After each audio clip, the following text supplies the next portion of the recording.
There's this really powerful idea that life isn't just something that happens to you. It's actually an internal game, a journey that you, and only you, can master. So, let's dive in. So, let me start by asking you a really fundamental question. Think about it. Are you actually in the driver's seat of your own life, making conscious choices? Or do you sometimes feel more like a passenger, just kind of reacting to whatever comes your way? Your answer to that really sets the stage for everything else.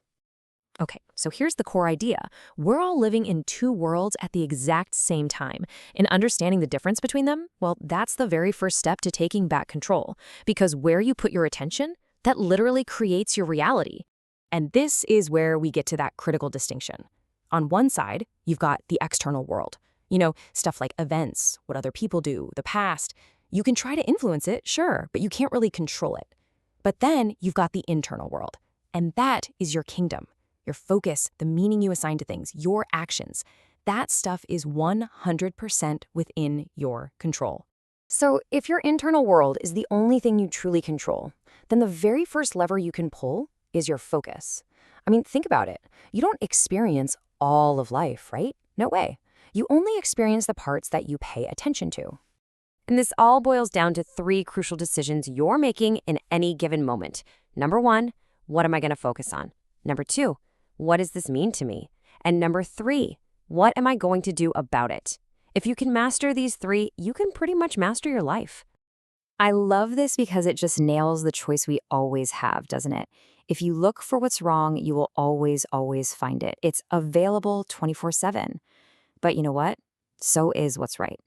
The real power is in consciously choosing where you point that spotlight of your attention. Okay, so this brings us to something that, let's be honest, a lot of us are chasing: self-esteem. But this whole framework kind of flips the script on that. Confidence isn't something you just magically receive. It's something you earn. It's a result, not a gift you're born with.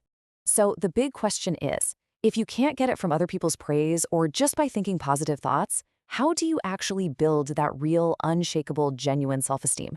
Well, the answer lies in what you do when absolutely nobody is watching. And here it is, the core principle. All the confidence, the success, the rewards you see out there in public, that's a direct result of thousands of hours of disciplined, unglamorous work done in private. It's not magic, it's just math. Just look at this example. We see Steph Curry drain some impossible three-pointer during a game, and we call him gifted, right? But what we don't see is this number, 500. That's how many practice shots he takes. Not just on game days, we're talking every single day. And when you zoom out, the scale is just absolutely staggering. That relentless private practice, it adds up to over 2 million shots just during his NBA career. His public performance isn't a gift, it's the inevitable result of an insane amount of private work. And here's the key takeaway. The reason he knows the ball is going in is because he has the evidence from millions of repetitions. He earned his confidence through competence. See, real self-esteem isn't about telling yourself you're great. It's about doing the hard things over and over until you know you are. But look, that kind of hard work, that kind of grind, it requires fuel. A lot of it. And this is where purpose comes in. The most powerful motivation out there isn't about you. It's about dedicating yourself to something that's way bigger than you. You can think of motivation like two different kinds of fuel. First, there's push motivation. This is fueled by things like anger or fear that all show them energy. It works for a while, but it burns through your willpower like crazy. But then there's pull motivation. This comes from purpose, from service. It's more like an obsession, and that energy source is practically limitless. And that's really the ultimate hack. When you find something you care about more than your own comfort, more than your own image, all that self-doubt and insecurity, it just kind of fades into the background. Your focus shifts from how am I doing to how can I serve? All right, this brings us to our final and maybe the most profound shift.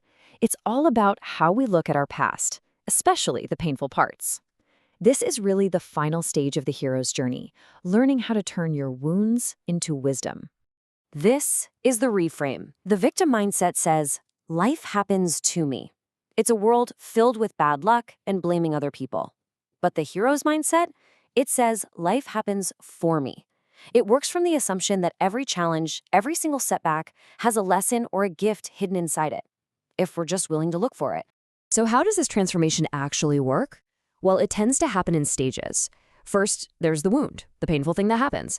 Then, for a while, you just see the scar and how it's held you back.